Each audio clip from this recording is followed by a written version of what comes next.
क'क्राझार जिल्लानि दतमायाव सासे लाइमोना गोदानै बेखेवदों दा गेलेक्सि फेमिलि सेलुन।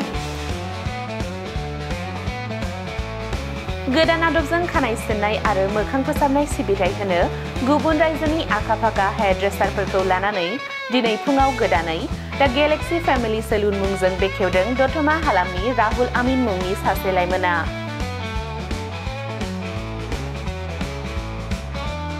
दिनै फुङाव मोनसे बेखेवनाय हाबाफारियाव दतमा पुलिस थानानि आइसिनि आखाइजों बेखेवनाय जायो राहुल आमिननि दा गेलेक्सि फेमिलि सेलुनखौ। बे बेखेवनाय हाबाफारियाव दा गेलेक्सि फेमिलि सेलुननि बिगोमा राहुल आमिना फोरमायो दि जायखिजाया थावनियाव सेलुन बानायनायनि सुबिदा थानाय जायगाफोर दङब्ला आरो सोरबाफोर खावलायहरोबा दा गेलेक्सि फेमिलि सेलुननि हानजाया जायखिजाया थावनियावनो सेलुन खुलिहैनो साखाफारा। बेनि थाखाय 7637972804 एबा 8638739007 जानबुं अनजिमायाव फोनांजाब खालामनो हागोन होनना बुंथिदों। আৰু এইখন আমাৰ দা গেলেক্সি সেলুনৰ 3 নম্বৰ সেলুন হয়। ইয়াৰ আগত আমাৰ দুটা সেলুন অলৰেডি আছে। এটা আছে আপোনাৰ দা গেলেক্সি সেলুন, এটা আছে ভাড়াগুড়িত আৰু এটা আছে অন্থাইমাৰীত, আৰু এটা আমাৰ 3 নম্বৰ সেলুন হয়। আৰু আমাৰ বিশেষকৈ আমাৰ যিটো চিন্তা ভাৱনা যে আমি কিয় এনেকৈ আধুনিক সেলুন কৰিব বিচাৰি আছোঁ, কাৰণ আমাৰ BTRত সমগ্ৰ BTRত চুকে কোণে আমাৰ কম পইচাত ভাল ছাৰ্ভিচ দিয়াটো আমাৰ মেইন মটিভ, মেইন উদ্দেশ্য, যাতে মানুহক আমি আৰামদায়ক এটা ছাৰ্ভিচ দিব পাৰোঁ একদম কম মূল্যত। মানে বেলেগ কিছুমান পাৰ্লাৰ আছে য'ত মানে পাৰ্লাৰটো ভাল, সেলুনটো ভাল, তাত পইচাও বহুত বেছি চাৰ্জ কৰে। কিন্তু আমাৰ মটিভটো হ'ল যে আমি একদম লৱেষ্ট বাজেটত আমি সেই ছাৰ্ভিচবোৰ কেনেকৈ কাষ্টমাৰক দিব পাৰোঁ। তো সেইটোৱে আমাৰ উদ্দেশ্য, আৰু সেই হিচাপত আমাৰ এইটো গেলেক্সি 3 আমাৰ দতমা বজাৰত অপেনিং হ'ল।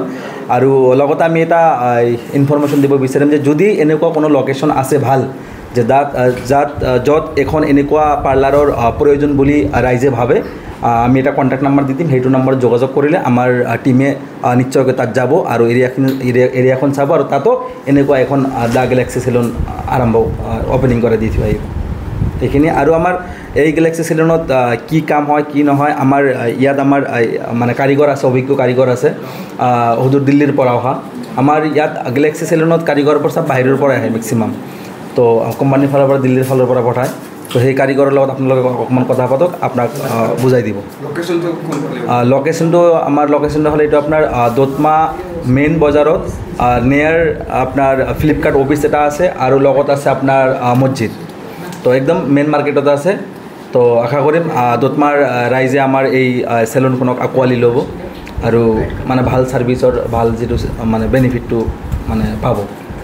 आं बिथांमोननि बे अनुस्थानखौ नुनानै मोजां मोनदों, आरो जाहाथे रायजो राजायाबो सहारि होयो, बा बेवहाय जिहेतु जोङो खानाय बा दारि जिखुनु सिनजाखायोबा गोदान हिसाबै मोजां मडार्न टाइपआव जाहाथे बेहाय नोंथांमोना सिनजानो मोनगोन, बेखौ आङो आसा खालामदों।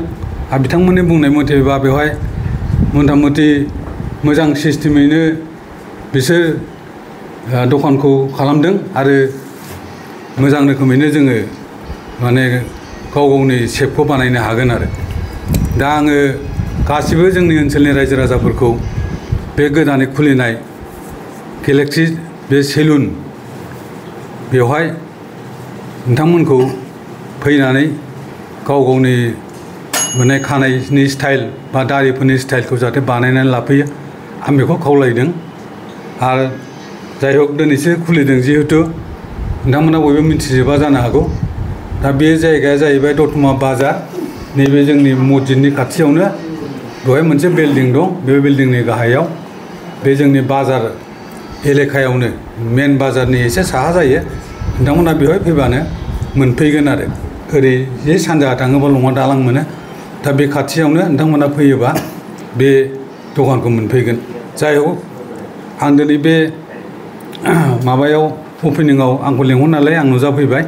नोंथांमोननो बे सेलुननि सोमोन्दै फंनैसो बुंनानै आङो नोंथांमोनखौ खावलायबाय, नोंथांमोना जाहाथे गोदान दखान हिसाबै बिथांमोनखौबो सहाय खालामफैयो।